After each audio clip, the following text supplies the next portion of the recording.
Hello, I'm the film mind. Let's hear from some real philosophers reading Filmosophy. First, Deleuze. A change of focus, a coloring of a scene, a shift to an object, a movement towards another character, all are examples of the film mind's attention. Now, Foucault. Deleuze is led to this idea not only because cinema is more than an eye, a perception of a world, but also because the concept of the brain identifies that film has a content and a structure and a working nature. But it has no self. Here's Heidegger. This phenomenological attitude is a studied field, reflective, philosophical, analytical. Differently, the film mind's reflective will contemplate its nature's intention, questioning the neutral creation. What does film thinking produce?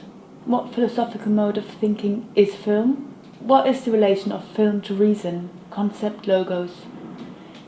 Philosophy.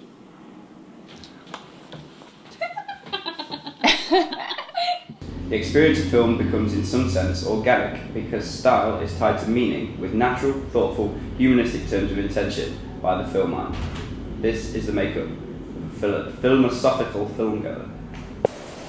Telling us it's modernist is nice, but Filmosophy seeks to understand how the style thinks in relationship to the characters. The film, as a thinking film mind, feels the world of a central character and thinks the film via this feeling. Through cinema, man was able to control reality. Film can thus be seen as an incredibly unique and therefore important link between man and world. Film becomes the explanation of our position in the world. Film acts out an interaction with a world which thus becomes a mirror for us to recognise our interaction with our world. The powerfully organic dialectical unity of the film creates a direct link to the filmgoer's mind. Let's hear from Derrida. It is called the film mind because simply it is not a human mind. It is another kind of mind, its own mind, a new mind. The encounter between film and filmgoer is so enjoyable and easy and powerful because film is also thinking. This is brilliant. We as filmgoers naturally weave our thinking into the films we experience. Not only do we naturally see different things, but our language and prior understanding may make us see some things above others. Münsterberg writes, "Whatever is focused by our attention wins emphasis and irradiates meaning over the course of events. There becomes no such thing as one-way vision. Everything I look at looks at me." With the image is always colour and shade, and some of the most thoughtful moods of film are felt through colour. Simply put, the film mind can feel the drama to be a certain colour, or perhaps a movement from one colour to another, and the film goer can then understand film colour as originating from the film story. First of all, film thinking is not read, but felt. As Eisenstein realised, there is an organic fusion between the principles of human thought and the structure of film thinking. The thought images of film are very suited to creating thought images in the mind of the filmgoer. Filmosophy simply aims to enhance this suitability with its concept of the film mind, which includes or entails the concept of film thinking. You hold in your hands an extremely daring book. Filmosophy does not present a philosophy on film, nor does it explore how film contributes material for philosophical interpretation.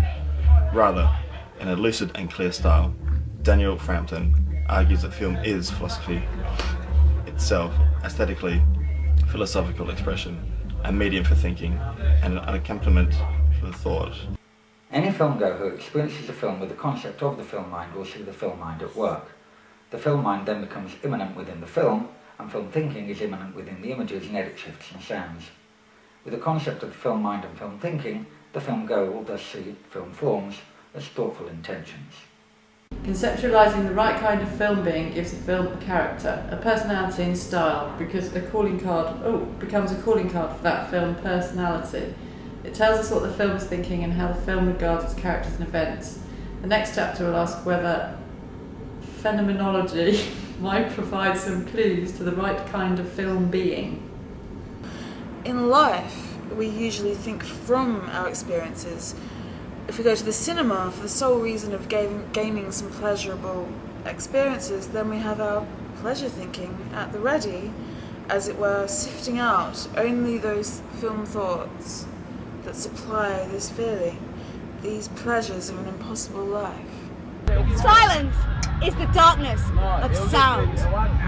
When the film mind decides to relegate sound, to suck any and all sound from its thinking, silence can become a powerful thing. Watching a film is like having a daydream.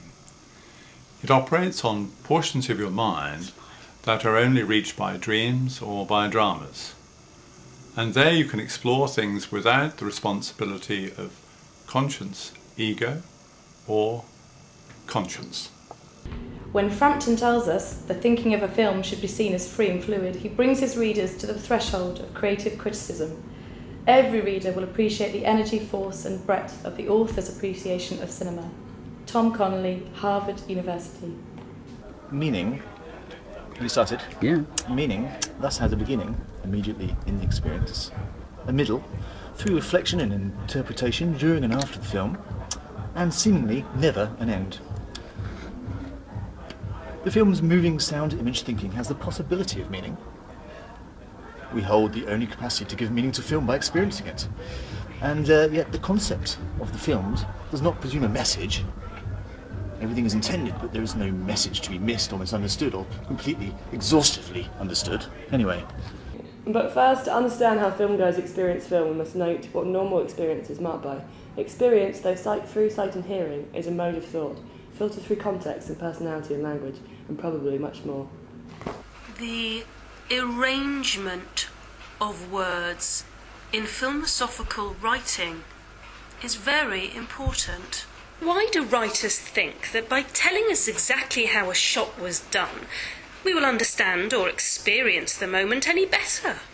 Music also exercises an absolute control of our attention. It justifies this by continuously rewarding it. Painting allows attention an absolute freedom. Nothing will happen that is not before our eyes. The novel can neither command absolute control nor afford absolute freedom. It operates in the weave between them as lives do. Its permanent responsibility is to the act of conversing with us. A combination of body and optical movements used in vertical, inducing or world-arting moments technically, the film moves forward via the inward swings back outwards and vice versa. The downward version is used most famously in vertical, where it is meant to appropriate the human feeling of business or fear. Yet it should be obvious that humans cannot zoom out or in like a camera, and the human experience of vertical does not exactly look like it looks in cinema. But strangely, that does not stop many writers from asserting that film replicates human perception. In the end, this grandly named post-metaphysical, post-phenomenological, trans-subjective film mind arrives at the thinking of the filmgoer.